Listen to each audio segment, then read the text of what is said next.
పెనుగొండలో ఒక పక్క లక్ష్మీ నరసింహస్వామి స్టాచ్యూ 108 అడుగులు సింగిల్ స్టోన్తో తయారు చేయడానికి ముందుకొచ్చారు. అది నేను ఎప్పుడో అప్పచెప్పాను.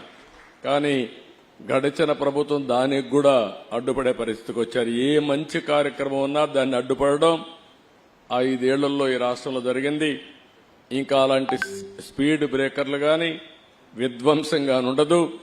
పూర్తిగా ప్రోత్సహిస్తాం.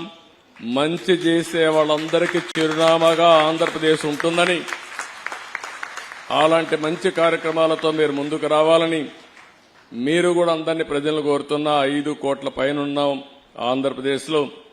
తెలంగాణ ప్రపంచం అంతా కలిస్తే 10 కోట్ల మంది తెలుగు జాతి ఉంది.